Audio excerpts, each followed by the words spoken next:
Welcome to Artisans. It was under the watchful eye of Ptah of Memphis, the god of craft and architecture, that ancient Egyptians developed the unique rendition of the world they lived in. However, it is vital to understand that their view of art, and those who created it, was likely very dissimilar to the modern concept of the word. Instead of artists, the creative culture had skilled and respected artisans. The most significant categories of specialties for crafters were drawing, painting, sculpture, and metalworking.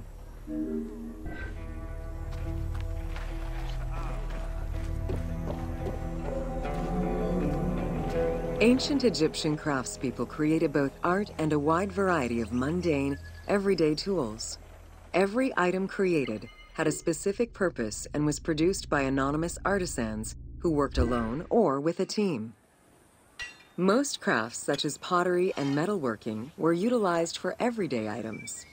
Luxury goods and artwork illustrations served temple rituals and were not meant for public display.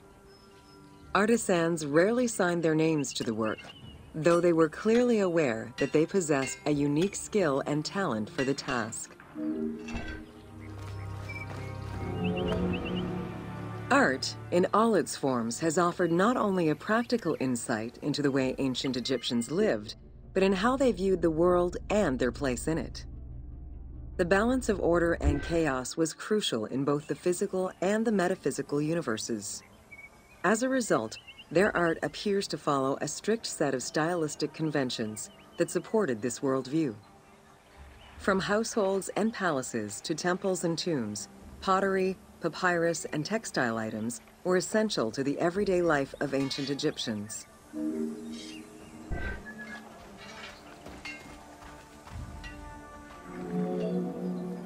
In ancient Egyptian culture, drawing was used as illustration, such as seen in the Book of the Dead. It was also the first step in the creation of a relief, painting, or statue. Two-dimensional representations were concerned with order and form, and were intended to honor gods and promote the transition of the soul to the afterlife.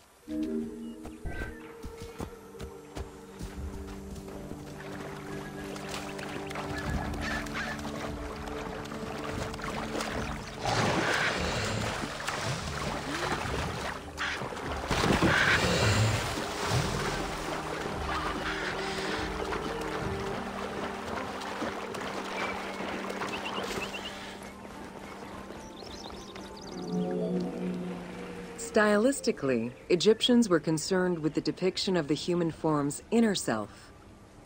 As such, artistic representations were not concerned with realism, but rather with idealized youth and perfectly harmonious visuals.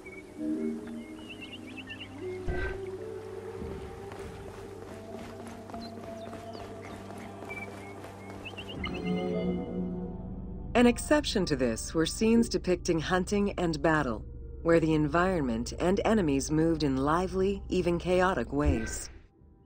Animals and foes were depicted piled up, as if describing chaos, with Egyptians standing in solemn, disciplined poses, bringing order to the scene.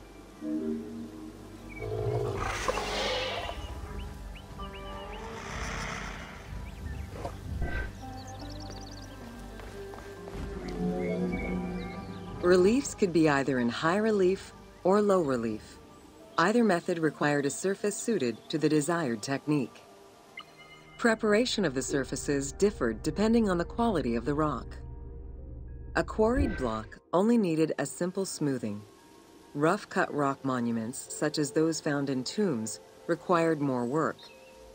Often the surface was coated in plaster before being sculpted.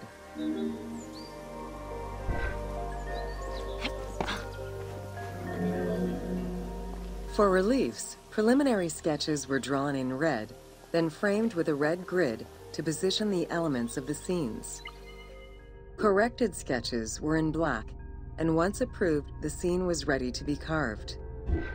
This method likely explains the name given to relief makers, the one who draws the outlines.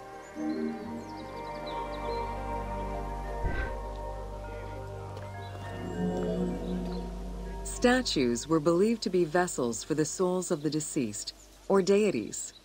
That is why a sculptor was called the one who makes it live. This divine duty earned them the utmost respect.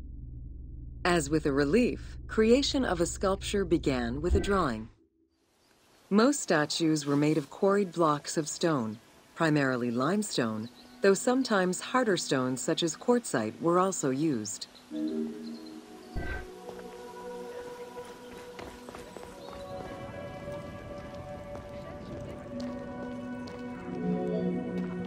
In ancient Egypt, the profession of crafter was organized and relied on a specific hierarchy. Most artisans depended on an institution to provide them with raw materials. There were 3 working levels for craftsmanship: domestic, large estates, and within palace and temple workshops.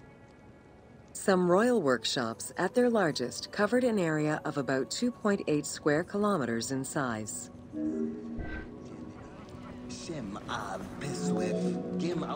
At the domestic level, most Egyptians were craftspeople to a greater or lesser extent. The ability to repair tools was a daily necessity. Crafted everyday items could also be bartered for at the local market. Artisans with skills but lacking in resources worked at large estates, where the elite provided them with space to work and raw materials. The most skilled artisans were employed in royal or temple projects and benefited from a special status. They were provided with good workspaces and considered to be highly skilled.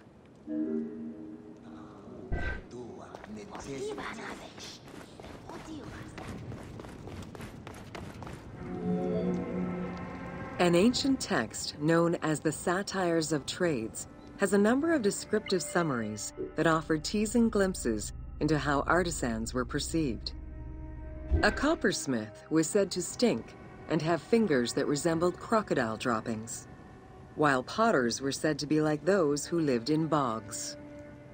This view was likely exaggerated in order to highlight the most enviable position of all, that of the scribe.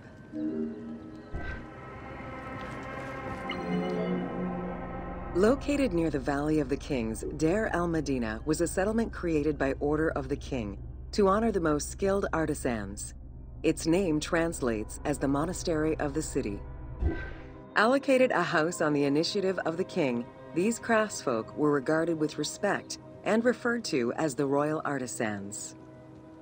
Those who lived there worked on the tombs in the Valley of the Kings and its surrounding temples.